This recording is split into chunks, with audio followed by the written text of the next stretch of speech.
Ngayon ay Huwebes, Pebrero 28, 2019. And welcome sa WOTN Update number 2. Nais ko pong iparating ang ilan po sa mga kapaliwanagan. Ano po? Dahil nga po't naantala, ito ang ating inaantay na revaluation. Yung global revaluation o currency reset. Na sana yung malilikom na pananalapi o malilikom na salapi doon sa prosesong inaantay natin, ay yun din ang gagamitin para sa mga humanitarian projects. Ngunit, hindi ho natuloy. Hindi ho natuloy nung inaasahan nating 26 o 25 o 26. Nakakita po ako ng kapaliwanagan. At nais ko pong ibahagi yan sa inyo. Ito po ay isa sa mga maaari rin nyo pong basahin at puntahan. Ito po ay sa dinarrecaps.com, no? www.dinarrecaps.com. Ang may akda nito ay nagpapadala o nag-leak ng information ay walang iba kundi si Judy Byington, no? Dito ay mababasa natin na malaki nga ang kaugnayan ng Zimbabwe yung sa kanilang financial situation dyan sa Zimbabwe. Dahil dyan po sa Zimbabwe, lalabas na po yung kanilang currency na sa kauna-unang pagkakataon ay gold back na ho. Sila po ang magpapasimuno. Yung kanilang vast natural resources, mayaman ho sila sa ginto, mayaman sila sa mga precious stones, maging sa minerals. So ito po ang gagamitin nilang collateral para magpalabas doon ng kanilang pananalapi na tinatawag na pong gold back. Sa proseso pong yan, involved po yung tatlong bansa. Ang tatlong bansa pong yan ang Amerika, nakasalalay po dyan ang Amerika na ang kanilang recovery at maging ang pagpapalabas ng kanilang currency sa pamamagitan na ng US Treasury Notes ay dyan din po nakasalalay. Yung US Treasury Notes na yan ay sinasabing naka-back up na rin po ng dollar. No? At ang China, ganun din, magkakaroon din sila ng karampatang portion, no, ng pananalapi kapag ito ay naisagawa na o nasa ikatuparan. At syempre, ang Pilipinas. Kasi ang Pilipinas po, nandito po yung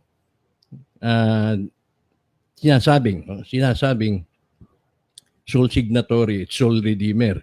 Kaya yan pong tatlong bansa ang mga initial players. Initial players dito sa reset na ito. Ngayon, nangangahulugan kapag hindi pa stable yung doon sa Zimbabwe, yung sitwasyon sa Zimbabwe, wala pang magaganap na currency reset. No? Kasi ang mga kabal ay nananatili pa ring kapit tuko. Hindi nila basta-basta, hindi nila, kumbaga pinakakawalan o sumusurrender sila ng ganun-ganun na lamang na hindi sila lumalaban. Ito, nakalagay dito sa item number 7 na ito item number 8 pala. Nakalagay. Kaya hindi raw natuloy yung revaluation last week or as scheduled or as expected, as we are expecting, ay dahil nga meron pa lang 7 kahalintulad sa 9/11 incidents o mga pangyayari o yung mga false flag na isagawa ng kabal. Buti na lang ito daw ay na pigilan ng alliance. Itong alliance ay Patriotic Alliance yata. Ito yung kumakalaban sa kabal, no? At pinaniniwalaan na involved po dito yung mga aliens.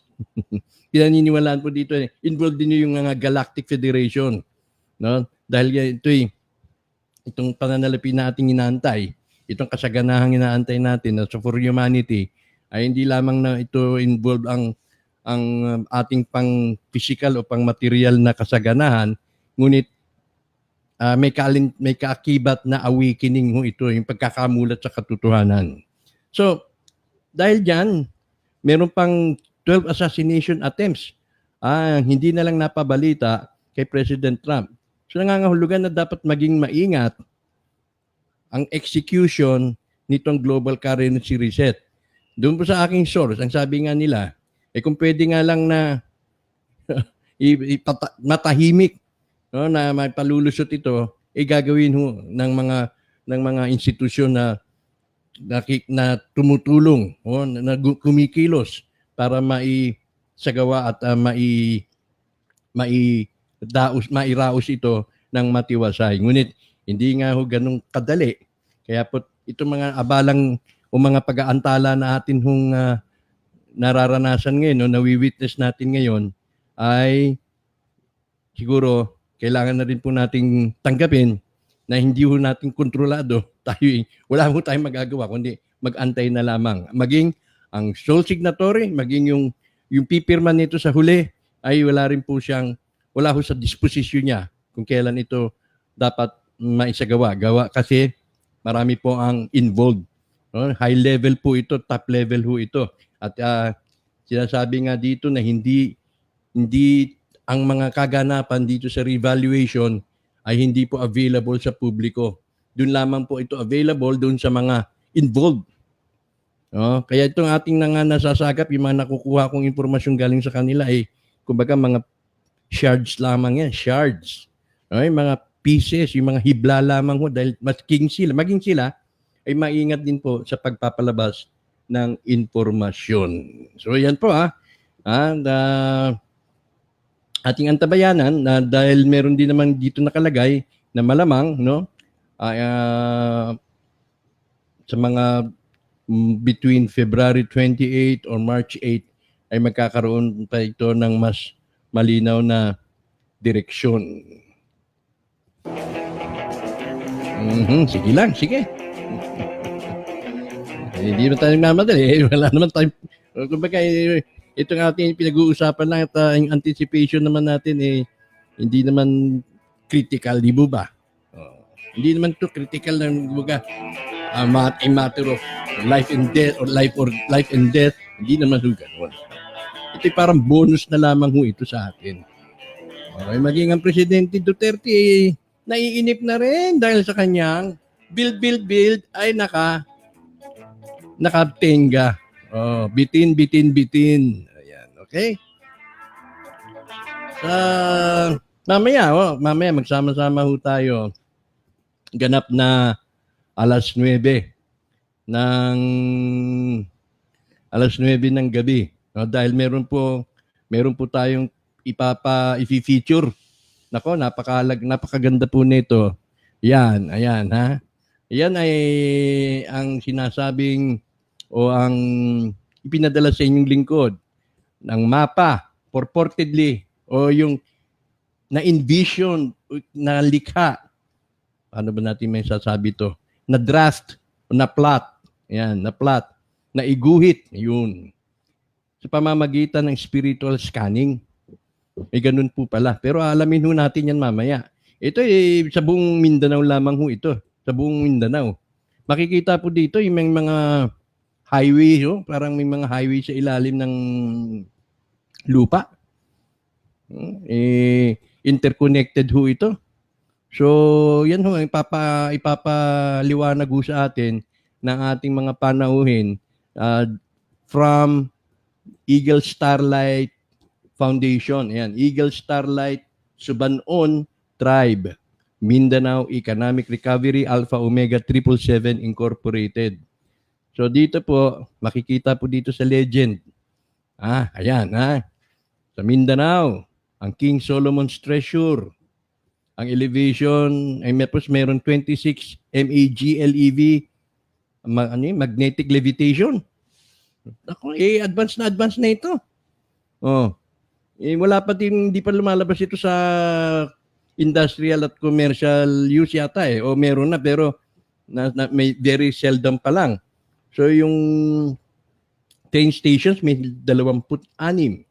Tapos merong spiritual road, 16 na lanes. Meron pang tribal malls, 66.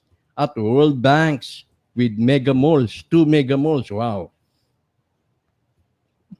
Humanitarian charter city, Eden, Lost Lemuria, at meron ding map shoreline. So nandito, meron din natagpuan dito sa scanning na to. Ito, scan pa lang ho ito. Mamaya alamin natin kung paano niya, ano po ang background nitong spiritual scanning. Meron Treasure Biggest Deposit, Eden Center Location, at Eternal Tribal Malls. Ayan ha. Tapos merong Scientific Laboratory Center. Ayun, King Solomon's Treasure. Lumabas na rin. Ayan. Kaya napaka-interesting ho ito. Kailangan na nilabas na ho nila ito sa ating pong kaalaman dahil ito'y parang araw po sa ating lahat. Ayan, Mindanao, the promised land of Mindanao. Papaliwanag po yan sa atin ng ating mga panauhin na si Dato Zeus. Si Dato Zeus Diaz. At siyempre, ito pong kanilang spiritual scanner na si King Dato Susi Harold C. Hizon. Ayan, yan, nakikita niyo po nito. Yan po yung ating inaasahang makakadaupang palad mamaya sa regular broadcast ng Wealth of the Nation series. Episode number 50 na po tayo. Kung ang dahilan, kung bakit ito yung ngayon nila nilalabas, at kung paano ito na-acquire, no, yan po ay paliliwanag sa atin mamayang alas 9 ng gabi, Huwebes. At mangyari ay i-like po ninyo ang Facebook natin, facebook.com/Alien Talk. At syempre ang YouTube sa mga kasusubaybay pa lamang ng Wealth of the Nations, kayo aking iniimbitahang mag-subscribe sa channel na ito. Sabay press ng bell notification para hindi magbinti sa pagtanggap ng mga pagbabalita. Ito si Anton Israel, ang nag-iwan sa lahat ng isang magandang umaga.